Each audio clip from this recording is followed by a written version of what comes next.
Now, these are devastating and truly horrific allegations.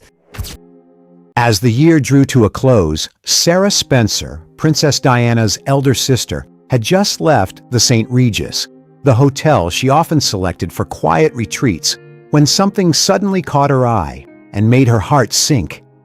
A woman quickly slipped into a waiting car, her face hidden beneath a tightly wrapped scarf.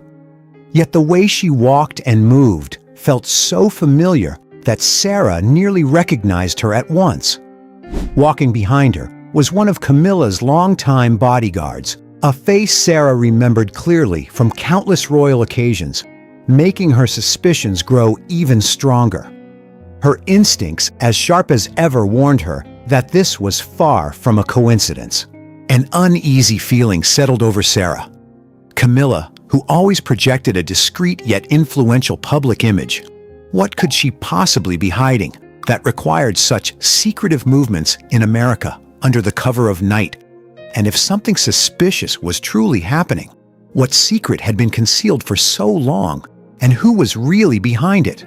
Sarah understood that although she held no authority within the royal family, what she had just witnessed could reveal a secret powerful enough to shake the palace to its foundations.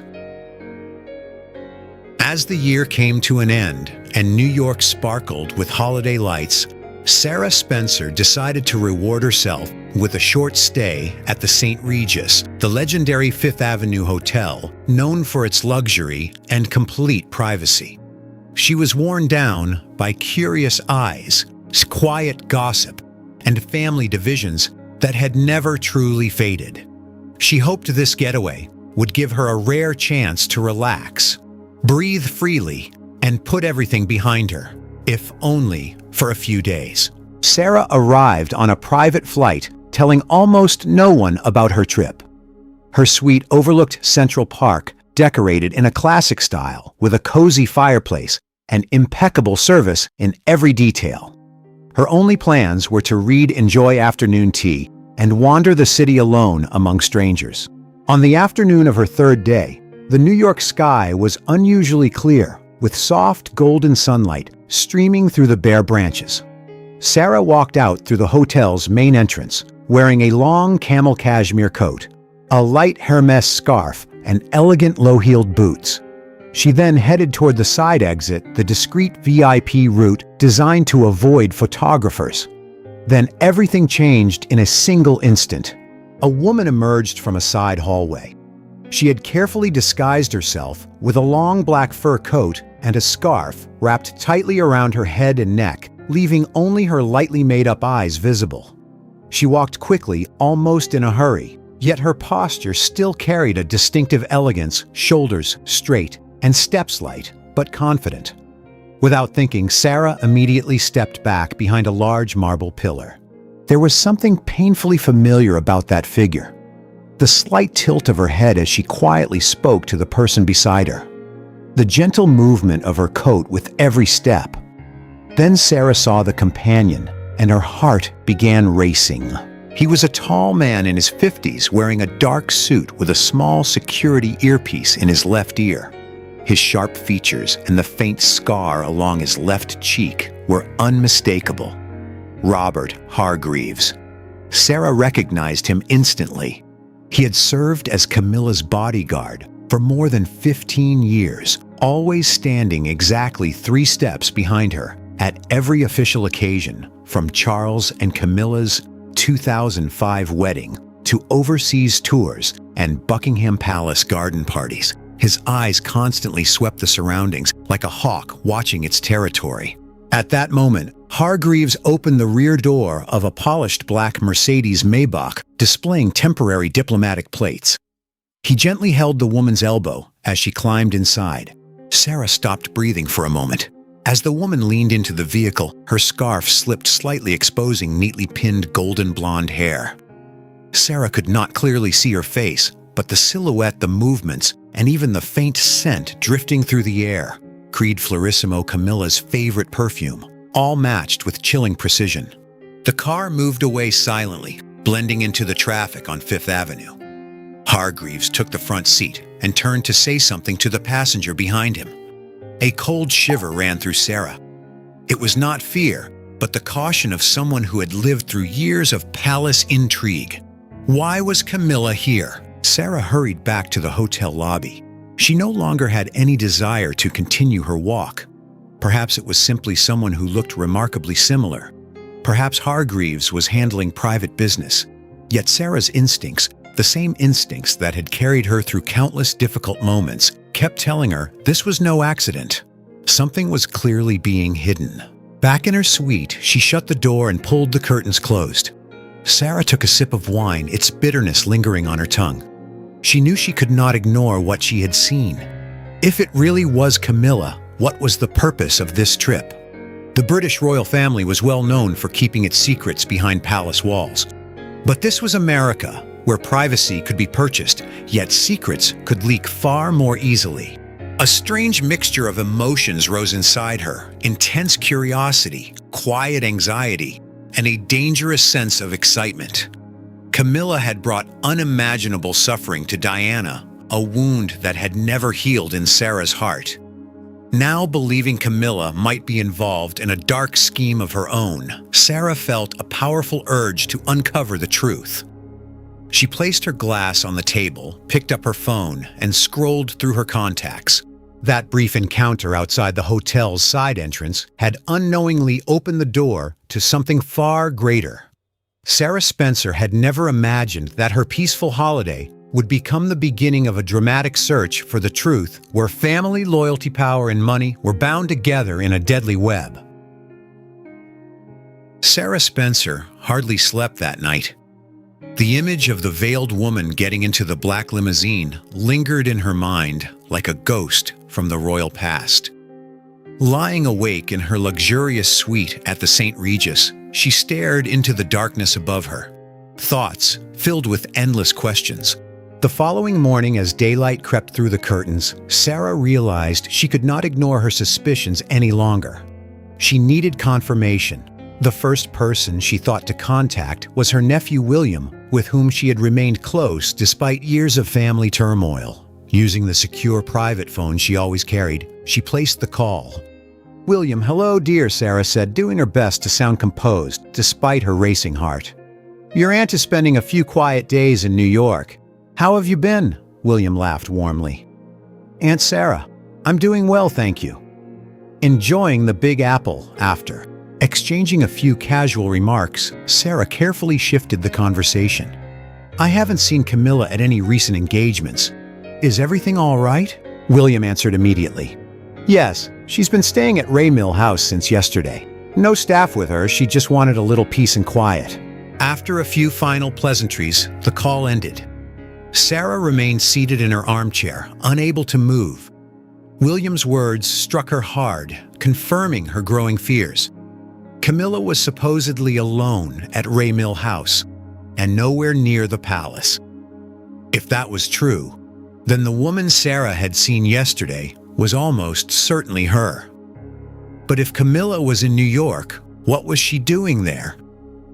Her suspicion had now become genuine concern. She could no longer remain still. If the woman truly was Camilla, then this secret journey could not have been ordinary. Members of the royal family never traveled quietly without an important reason. Sarah remembered old speculation surrounding the charities. Camilla oversaw enormous sums of money, passing through them sometimes without complete transparency. Could this somehow be connected? She decided it was time to act. Scrolling through her contacts, she found an old acquaintance, Jack Harlan, an American private investigator introduced through a mutual political contact. Jack had worked for senators and prominent businessmen and had a reputation for discreet surveillance. Sarah called him immediately. "Jack, it's Sarah Spencer. I need your help right away." Jack answered in his usual calm, professional tone. "Mrs. Spencer, what can I do for you?" "I need you to follow someone, Robert Hargreaves, a British royal bodyguard. He's in New York, likely around the St. Regis. I want to know where he goes, who he meets, and what his schedule looks like. And if there's a woman with him, I need to know who she is." Jack asked no unnecessary questions. "Understood. Something involving the royals? I'll be discreet. How would you like the updates as quickly as you can? And send photographs, if possible. Sarah ended the call feeling slightly calmer, though the tension remained. She stepped onto the balcony and looked down at the busy crowds along Fifth Avenue.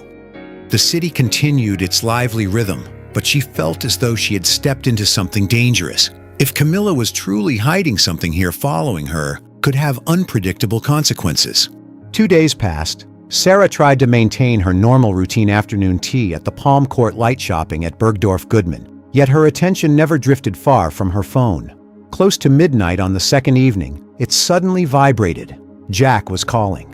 "Mrs. Spencer, I've got something," Jack said quietly but urgently. Hargreaves left the hotel around 11 tonight and walked to a small cafe in Soho. It's a quiet place. He met with a woman there. I managed to get several photos from a distance, but they're clear. Sarah immediately sat upright. "Send them." Moments later, the images arrived. Her heart pounded as she opened them. Beneath the dim cafe lights sat a woman across from Hargreaves. Her scarf was gone, revealing unmistakable golden blonde hair. The angle showed only part of her face, but there was no doubt it was Camilla. She smiled faintly while speaking to Hargreaves, lifting her coffee cup in a gesture Sarah recognized instantly. Another photo showed Hargreaves placing a thin folder on the table while nodding seriously. Jack continued. I dug a little deeper. Hargreaves entered the U.S. nearly a month ago and checked into a small midtown hotel under a false identity. Camilla arrived just 2 days ago, also using another name. They stayed in different hotels to avoid attracting attention. Sarah felt the blood rush to her face. It was confirmed. Camilla had never been at Ray Mill House. She had deceived Charles William and everyone else.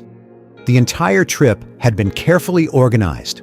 Hargreaves had arrived weeks earlier to prepare everything before the Queen Consort came only briefly to complete the operation. This was not a spontaneous visit. It was a meticulously planned secret mission. Sarah slowly lowered the phone, her hands trembling, with a mixture of anger and excitement. Everything was now becoming clear. Camilla was hiding something enormous, and Sarah Spencer, despite no longer holding any formal place within the royal family, had unknowingly found the first key to exposing it. Only one question remained. Would she walk away or keep digging deeper? Sarah Spencer remained perfectly still in the darkened room, the pale blue glow from her phone illuminating her face. The photographs Jack Harlan had sent were no longer simple suspicions, they were undeniable evidence. Camilla had misled everyone. Instead of being where she claimed she was sitting inside a small Soho cafe in New York, facing her most trusted bodyguard, with an expression of anxiety Sarah had never witnessed before, she enlarged the final photograph. Camilla's head was slightly lowered, her fingers wrapped tightly around her coffee cup, as though she were struggling to steady herself. Across from her, Hargreaves placed a slim envelope on the table. It was clearly no ordinary paperwork, but something that had to be exchanged in person to leave no digital record. A cold wave of anger rose inside Sarah. This time, Camilla was involved in something far more dangerous, a scheme that required crossing the Atlantic, traveling under false identities, and preparing for an entire month. Sarah slowly connected the pieces. This journey could not simply be a holiday. Camilla had always been practical, and every move she made served a purpose. Hargreaves had arrived almost a month in advance, enough time to organize meetings, retain lawyers, and establish new accounts. Camilla stayed only 2 days, just long enough to sign documents, receive the handover, and leave before attracting attention. It was exactly how someone would operate while concealing large amounts of money from Britain's strict financial oversight. Meanwhile, inside that same quiet Soho cafe, Camilla suddenly lifted her head. She felt as though someone was watching her, not Hargreaves, but someone farther away. The streetlights outside filtered through the window, throwing uneasy shadows across her face. "Robert," she whispered so quietly that only he could hear, "I can't shake this feeling. It's as though someone is watching us." Hargreaves slowly scanned the cafe. A few customers sat working on laptops, but nothing seemed unusual. "Ma'am, I've checked carefully. There are no photographers and nothing suspicious. Perhaps you're simply exhausted from the flight." Camilla slowly shook her head, tightening her grip on the envelope containing the final transfer papers. "No, Robert. I know this feeling. Someone saw us." She remembered leaving the side entrance of the St. Regis, briefly noticing what looked like a shadow behind a marble column. At the time, she dismissed it in her hurry. Now the memory returned stronger than before. She placed her coffee cup on the table and made a quick decision. "We're finishing ahead of schedule. I'm returning to England tomorrow. You'll take care of everything else." Hargreaves nodded immediately. "Yes, ma'am. I'll cancel the remaining appointments and arrange a private flight first thing tomorrow." Later, back in her room, Camilla reflected on the rumors that had circulated for years. During more than a decade overseeing royal charities, she had controlled hundreds of millions of pounds from donors, corporations, and public funding. Much of that money had passed through small organizations managed by trusted associates, shell charities that appeared legitimate but largely existed only on paper. Years earlier, one tabloid had questioned their transparency, but the palace's public relations team had quickly shut down the story. Now the purpose of the American trip became obvious. The funds were being legitimized before moving through offshore banks in the Cayman Islands or Delaware, where regulations were far more flexible than those in Britain. Camilla took a sip of her now cold sherry. She was doing more than protecting her personal wealth. She was securing her own future within the royal family. Once Charles was gone and William became king, her position as queen consort would inevitably weaken. Those hidden funds would become her final safeguard. She stood at the window staring into the distance. Images passed through her mind. Shell organizations created over the years, transfers disguised as charitable payments, and properties purchased through other people's names. Everything had reached its final phase, legalizing the assets in America before transferring them into accounts she ultimately controlled. She had told Charles she was returning to Ray Mill House to collect old charity files, an excuse he had accepted without question. But now her instincts warned her that time was running out. Camilla rose to her feet, wrapped the scarf back around her face, and turned toward Hargreaves. "Robert, if anything unusual happens, let me know immediately. We cannot risk being exposed." The following morning, during the flight back to England, Camilla sat alone in the private cabin with the curtains closed. She watched the clouds drift past as though her secrets might disappear with them. Her heart was weighed down, not by guilt, but by the fear that everything might soon be uncovered. At the same time, Sarah received one final message from Jack Harlan. "The target booked a flight back to London this morning. Hargreaves is remaining for another 2 days to finish the cleanup." A faint cold smile crossed Sarah's face. Camilla was running. That alone proved the financial secret was far greater than Sarah had first imagined. And Sarah Spencer had already pulled the first loose thread. One more pull, and the entire curtain would come crashing down. Camilla Parker Bowles arrived at the private Farnborough airfield early the following morning, beneath a gray, mist-covered English sky. The 8-hour flight from New York had done nothing to ease her mind. She had spent the journey staring through the dark cabin window, her thoughts consumed by growing anxiety. The unsettling feeling from the Soho cafe that someone had been watching her still lingered like a shadow. She knew she had to move quickly before anyone began pulling at loose threads. A black Bentley was waiting on the runway. Hargreaves was absent, remaining in America for 2 more days to clean up the remaining traces, exactly as instructed the night before. He would cancel appointments with the lawyers, erase reservation records, and make sure nothing could be traced back to them. Sitting alone in the rear seat with the privacy curtains closed, Camilla tightly held her handbag, containing the most sensitive documents. She gave her longtime chauffeur a brief command. Ray Mill House, immediately. The gates slowly opened as the country estate emerged in the early morning light. Ray Mill House, once a peaceful escape, had now become a temporary stronghold. Camilla stepped inside, locked the front door, and closed every curtain. After taking off her coat, she sat at the desk in her private study and immediately called her most trusted assistant, Eleanor, who had worked beside her for nearly 20 years. "Eleanor, come here immediately. Bring the secure laptop and every backup drive. We have urgent business." An hour later, Eleanor arrived.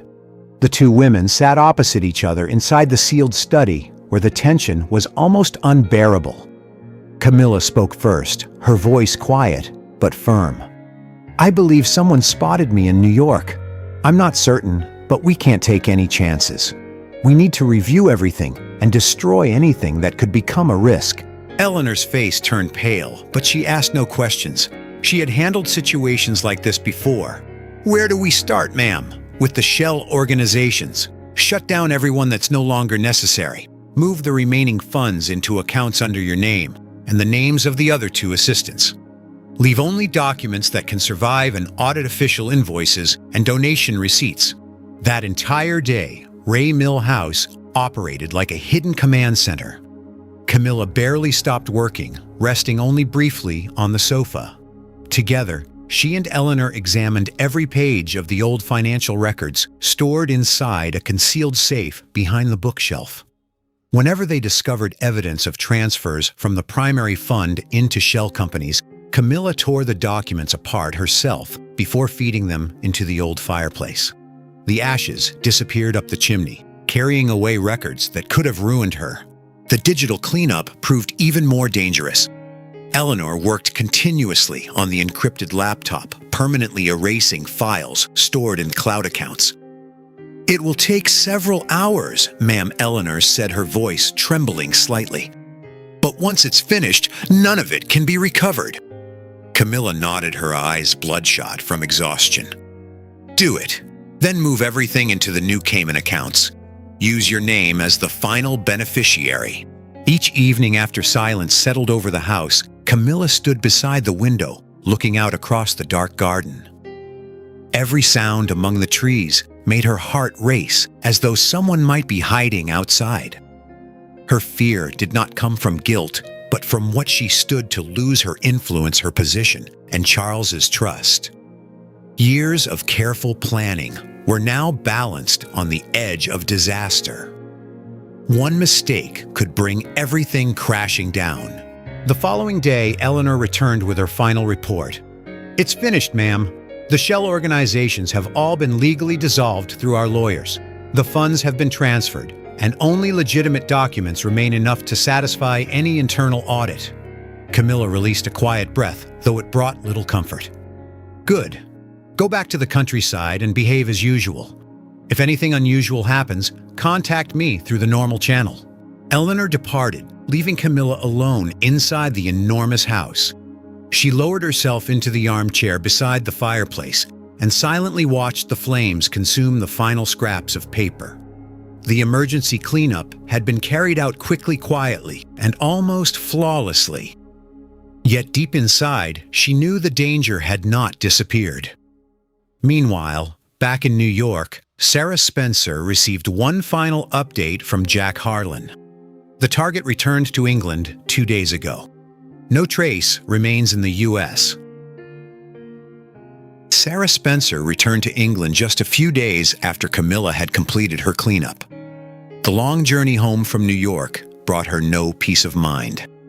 Throughout the flight, she kept replaying Jack Harlan's photographs, Camilla's false itinerary, and her rushed actions. Piece by piece, Sarah became convinced this was no longer a personal suspicion. If exposed, it could become a scandal capable of shaking the monarchy itself. During her sleepless nights at the St. Regis, she had struggled with one difficult decision: remain silent, as she had done so many times before, for the sake of the royal family, or step forward, despite the unpredictable consequences. In the end, duty and conscience won. She could not allow Camilla to keep hiding secrets that might threaten the future of the crown. Diana had already suffered enough because of her. Sarah chose the quietest approach possible. She contacted neither the press nor any intermediary. Instead, late one evening after returning to her London home, she sent a private email directly to Charles, now King Charles III. The email was short and direct. Charles therefore have evidence that Camilla was not at Ray Mill House, as everyone believed. She secretly traveled to New York late last year to meet Hargreaves, who had arrived nearly a month beforehand. I've attached the timeline photographs and flight records. I strongly believe you should investigate the finances of the charities under her control. This is far more serious than it appears. Sarah. After pressing send, Sarah remained seated quietly at her desk. Her heart pounded with both anxiety and relief. She knew Charles would take it seriously. He was always cautious, and no matter how deeply he cared for Camilla, the monarchy would always come first. The following morning at Buckingham Palace, Charles opened the email inside his private study. He read it once, then again, his face gradually losing color. The photographs were unmistakable. Camilla inside the Soho Cafe Hargreaves, handing her the envelope and flight bookings made under false identities. Charles did not react with immediate anger. Instead, he felt overwhelming disappointment. He had trusted Camilla completely and defended her through years of controversy. Now, this deception forced him to question everything. Without delay, he summoned his closest advisor, Sir Edward Langley, head of the royal household's financial department. Edward, come immediately. Bring our most trusted audit team with you. The investigation began at once under the strictest secrecy. Not a single newspaper learned of it. Charles gave clear instructions.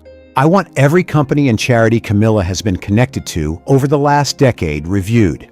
Track every financial movement, especially those involving overseas transfers. Within days, troubling details began to emerge. The auditors identified numerous shell organizations, charities that existed only in name with little or no genuine activity. Money from the principal royal charity and major donors had flowed through these organizations before disappearing. On the surface, the transactions appeared legitimate, labeled as project funding or community programs.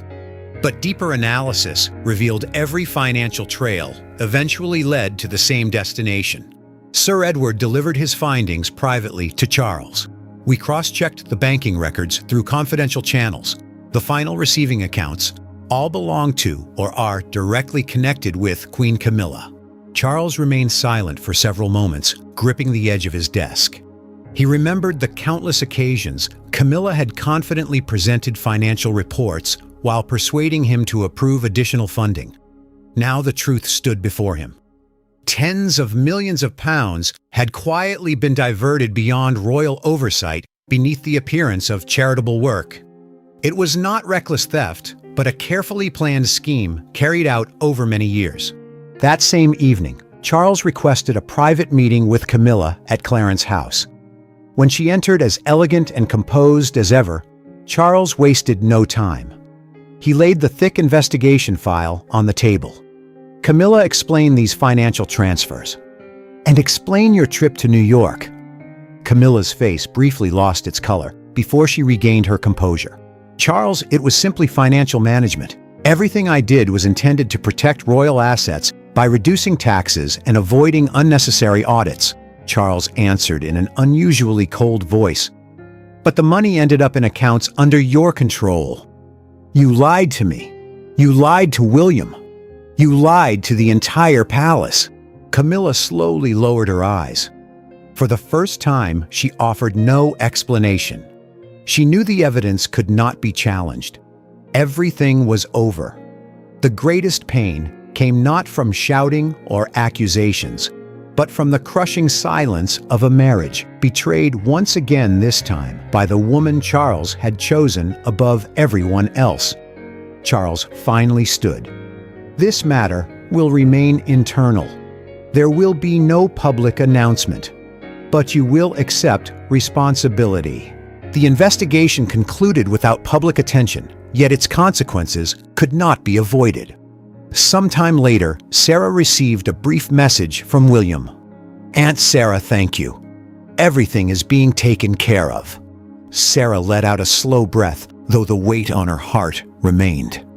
The secret had finally come to light. Now the true storm was only beginning. The following day, Buckingham Palace was cloaked in heavy silence after the internal investigation. No newspaper knew, and not a single leak emerged. The royal communications team had worked flawlessly. But behind the palace's ancient walls, the storm had already broken. Charles III called an emergency meeting at Clarence House, attended only by his closest circle, William Chief Advisor Sir Edward Langley and Camilla. No one else, not even Kate or senior aides, was present. Charles sat at the head of the long oak table, his face worn from sleepless nights. Before him rested the thick dossier, undeniable evidence of funds diverted over the years. He looked at Camilla, the woman he had spent decades protecting, and spoke coldly, without hesitation. "Camilla, we have recovered every penny. All accounts will be returned to the official royal fund within 1 month. You are removed from all financial responsibilities, all charities, and every internal advisory role. From now on, you will perform only ceremonial duties." Camilla sat straight, her face pale but composed. She neither cried nor begged. She only lowered her head slightly and replied quietly, "I accept, Charles. I understand your decision. But please, forgive me." Charles did not answer. He looked out at the green spring garden. Forgiveness. He had forgiven her many times before, from the Diana scandal to the long years of fighting for her acceptance. But this betrayal was more than personal. It struck at the very foundation of the monarchy he now carried. He felt both pain and relief, like setting down a burden he had carried for years. William remained silent beside him. His eyes showed disappointment mixed with anger. He said nothing to Camilla, only nodded as Charles finished. "This decision is final. We will not make it public to avoid unnecessary scandal." The meeting ended in an icy silence. Camilla left first, her steps slow but steady. She knew she had lost the one thing that mattered most: real power within the royal family. From then on, she would be queen only in title, attending state receptions, smiling for cameras, cutting ribbons, and appearing at Buckingham Palace garden parties. No more private financial meetings. No more influence over major decisions. No more control of charities as she pleased. In the weeks that followed, the changes became clear. The royal charities were fully reorganized, with William and Kate gradually taking charge. Camilla still appeared beside Charles in public, wearing the same smile and graceful manner, but observant eyes noticed she spoke less and took less initiative. The press merely reported that the Queen is devoting more time to personal rest. No one knew the real reason. At Mill House, Camilla felt an overwhelming emptiness. The authority she had built through patience, calculation, and careful planning was now sharply reduced. She no longer controlled the royal finances or quietly advised Charles behind the scenes. She remained only a ceremonial figure, elegant but stripped of real influence. From her London home, Sarah Spencer watched everything from afar. She received a handwritten note from William: "Aunt, you have helped us immensely." Sarah smiled sadly as she read it. She was glad she had protected William's future, yet her heart remained heavy, with wounds that would never fully heal.